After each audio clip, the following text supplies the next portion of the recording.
उसमें एक ही बात है कि हमारे माइंड का स्थिर ना होना, फिर पूरे शरीर के अंदर थकावट आने लगती है, सेक्सुअल लाइफ भी उसकी उसमें डिस्टर्ब हो जाती है। ये जो इतने मैंने आपको इंग्रेडिएंट्स बताए थे, ये मेरे जो ये दो मेडिसिन हैं, इन दोनों के अंदर वो सब कुछ पड़ा हुआ है। तो कोई भी अगर लेना चाहे तो बिना किसी सोच संकोच के निरपराध औषधि को ले सकता है। इसमें किसी तरह का कोई साइड इफेक्ट नहीं। एसके हर्ब यात्रा में आपका स्वागत है। आज मिलते हैं डॉक्टर एचके पवार जी से। आज जानेंगे हम डायबिटीज के बारे में। तो आइए मिलते हैं डॉक्टर एचके पवार जी से। डॉक्टर साहब नमस्कार। आज जानेंगे डॉक्टर साहब से डायबिटीज के बारे में। आज की जो जीवन शैली है और भागदौड़ वाली लाइफ है, तो इसमें डायबिटीज के केसेस बहुत बढ़ रहे हैं। आज की डेट में अगर बात करें हम, तो इंडिया में मैक्सिमम केसेस हैं डायबिटीज के। तो डॉक्टर साहब, ये डायबिटीज क्या है और क्यों होता है?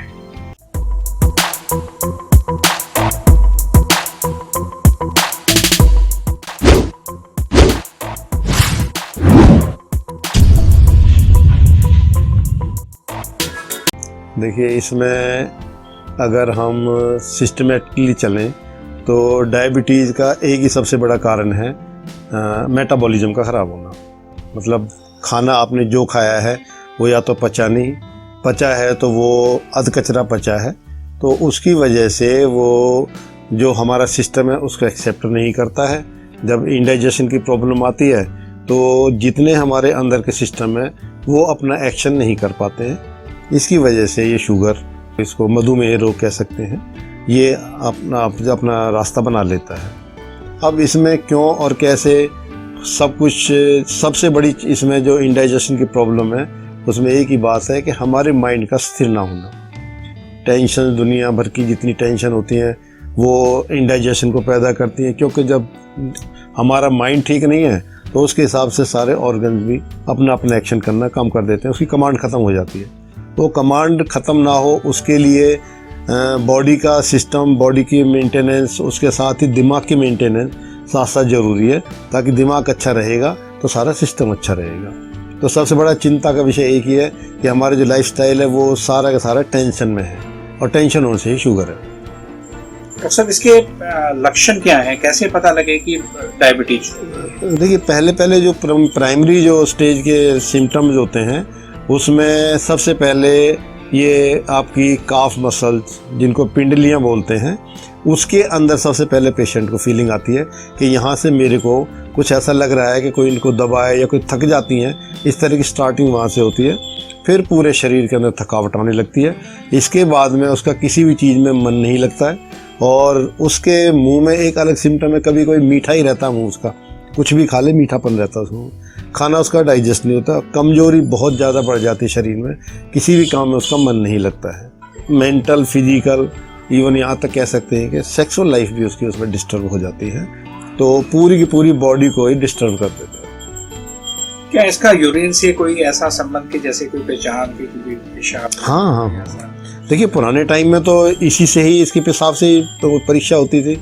तो उसमें जैसे चींटियाँ आ जाना पेशाब करने पर, या उसके अंदर गदलापन आ जाना, या उसका बिल्कुल क्लीन ना होना, या उस पर्टिकुलर एरिया में ईचिंग होना, ये कुछ सिम्टम ऐसे हैं जो यूरिनरी डाइजेस्टिव सिस्टम के अंदर ये इफेक्ट करते हैं इस तरह का। तो डॉक्टर साहब, इसका आयुर्वेद में क्या उपचार हो सकता है, जो थोड़ा सा बताइए इसके? देखिए, आपने पहले ही बोला है कि जीवन शैली खराब है, तो सबसे पहले तो हम जीवन शैली पे आ जाते हैं।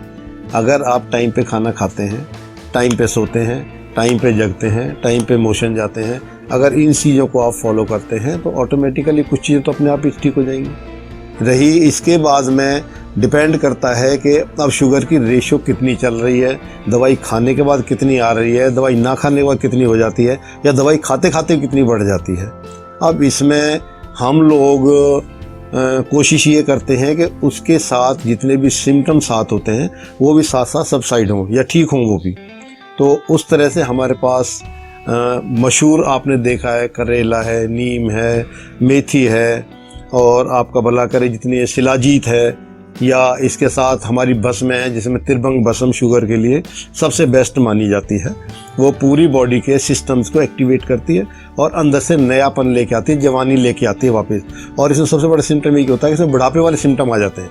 मधुमेह रोग, शुगर की जो बीमारी है, उसमें सबसे बड़ा एक ही परेशानी है, वो पेशेंट अपने आप को ही बुढ़ा महसूस करने लगता है, उसके अंदर जान होती नहीं है कुछ भी करने की। फिर जगह जगह तरह तरह की दवाइयाँ ढूंढता है, कुछ करता है, या जो दवाइयाँ खाई जाती हैं उनके, मैं ये नहीं कहूँगा कि अच्छे इफ़ेक्ट्स नहीं है, हाँ ये है कि बाद में साइड इफ़ेक्ट्स तो आते जाते हैं। तो उसमें आयुर्वेद ने अपने आप में बहुत अच्छी कोशिश की है और वो कोशिश मान्य भी हुई हैं। तो उसमें आप अभी जैसे मैंने आपको बताया, एलोवेरा है, गुड़मार बूटी है, जामुन है, करेला है, इसके साथ तुलसी है, इसके साथ गिलोय है, ये सारी चीज़ें से बहुत अच्छा काम करती हैं। लेकिन ये हो गई जनरल मेडिसिन। अब आदमी अगर सेकंड थर्ड स्टेज का आ गया है तो उसमें कुछ पर्टिकुलर मेडिसिन चाहिए होती हैं, जैसे भस्म और रस। तो इसमें बसंत कुसुमाकर रस, त्रिभंग भस्म, यसद भस्म, तो ये ऐसी मेडिसिन हैं जो इसमें रामबाण का काम कर रही हैं। अगर ये सब चीज़ें एक कम्बिनेशन मिल जाता है आपको, तो ये कम्बिनेशन से आप इस बीमारी को अच्छी तरह क्योर कर सकते हैं, ट्रीटमेंट दे सकते हैं उसका, और जिसके रिजल्ट्स मेरे पास अभी हैं। कितने ही पेशेंट हैं जो आज बहुत गुणगान करते हैं, उनकी शुगर ऑलमोस्ट ख़त्म हो चुकी है। पूरन चंदर रस। डॉक्टर साहब, ऐसा कुछ प्रोडक्ट बताइए जो आयुर्वेद के अंदर जो है और जिसके कोई साइड इफेक्ट ना हो और डायबिटिक पेशेंट ले सके। जी, तो अब हर एक डॉक्टर अपने अपने तरीके से हर कंपनी का प्रोडक्ट यूज़ करता है, किसमें उसको रिजल्ट अच्छे आए हैं वो उसके लिए पॉपुलर प्रोडक्ट हो जाता है। तो मेरे पास में इंसोजन टैबलेट और इंसोजन पाउडर मेरे पास एक्सीलेंट रिजल्ट दे रहे हैं। पेशेंट्स की रेगुलर डिमांड है मेरे पास में, और वो अपने आप को बहुत अच्छा महसूस कर रहे हैं। लेवल उनके धीरे धीरे डाउन जा रहे हैं शुगर के। तो ये जो इतने मैंने आपको इंग्रेडिएंट्स बताए थे, ये मेरे जो ये दो मेडिसिन हैं, इन दोनों के अंदर वो सब कुछ पड़ा हुआ है और वो बहुत अच्छे एक्सेलेंट रिजल्ट्स दे रहे हैं।